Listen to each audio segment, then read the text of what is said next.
ఇంకొకటి నేను గత వారం రోజులుగా అడుగుతున్నది ఒకటే క్వశ్చన్. వామన్ రావు హత్య కేసు, వామన్ రావు హత్య కేసుల విషయంలో నిందితుడిగా ఉన్న ప్రధాన ఆరోపణలు ఎదుర్కొంటున్న హత్య ఆరోపణలు ఎదుర్కొంటున్న పుట్టా మధు గారిని బీఆర్ఎస్ పార్టీ ఎప్పుడు సస్పెండ్ చేస్తుంది?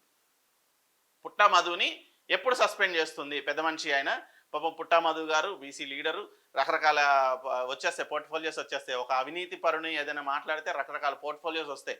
ఆయనకి ఆయుధాలు ఉంటాయి.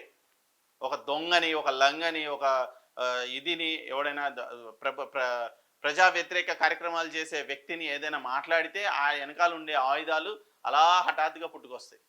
100 చేతులు వస్తాయి మమ్మల్ని అనడానికి, దాడి చేయడానికి. సో పుట్టా మధు హత్య ఆరోపణలు ఎదుర్కొంటున్నాడు. సో ఆయన పైన హత్య ఆరోపణ ఉంది. వామన్ రావు హత్య కేసులో అడ్వకేట్ దంపతులు, హైకోర్టు అడ్వకేట్లను చంపేస్తే దిక్కులేని పరిస్థితి రాష్ట్రంలో. ఇప్పటికైనా సీఎం రేవంత్ రెడ్డి గారు మీరు దీనిపైన కూడా దృష్టి సారించండి. రెండోది, కేటీఆర్ గారు మీరు ఇప్పటికైనా పుట్టా మధు అనే వ్యక్తిని సస్పెండ్ చేయండి. ఎందుకంటే ఆయన చేసే దారుణాలు, ఆయన చేసిన వ్యవహారాలు, ఆయన చేసిన కథలు చాలా ఉన్నాయి. ఆయన చేసిన కథలు వింటే మీరే తువనూస్తారు మొహం పైన. కేటీఆర్ గారు ఈ స్ట్రైట్ అవే కేటీఆర్కి అందాలని నేను ఈ విషయం చెప్తున్నా. వామన్ రావు అనే వ్యక్తి బీఆర్ఎస్ పార్టీలో ఉన్నంత వరకు మీడియా సహాయ సహకారాలు ఉండవు. ఎందుకంటే ఒక న్యాయవాదిని హత్య చేసిన వ్యక్తి, లేదంటే హత్యారోపణలు ఎదుర్కొంటున్న వ్యక్తిని బీఆర్ఎస్ పార్టీ పెట్టుకుంటే మీడియాని కూడా రేపొద్దున ఇలాంటి కార్యక్రమమే చేస్తే, ఏదైనా ప్రశ్నిస్తున్నారని చెప్పేసి మీడియా పైన కూడా దాడి చేసే అవకాశం ఉంది పుట్టా మధు లాంటి వాళ్ళని చెప్పి చాలామంది మీడియా సంస్థలు అతన్ని తీవ్రంగా ఖండిస్తున్నాయి.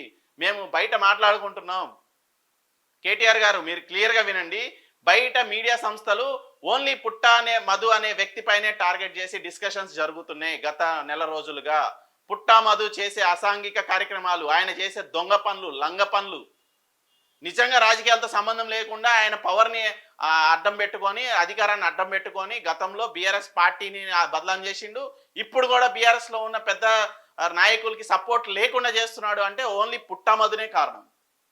పుట్టా మధు వల్లనే మీడియా సంస్థలు బీఆర్ఎస్కి వ్యతిరేకంగా పోవాల్సి వస్తుంది. ఎందుకంటే పుట్టా మధు అనే వ్యక్తి వెనక నుంచి చాలా రకాల రాజకీయాలు, గందరగోళాలు, మీడియా పైన దాడులు చేస్తున్నాడు.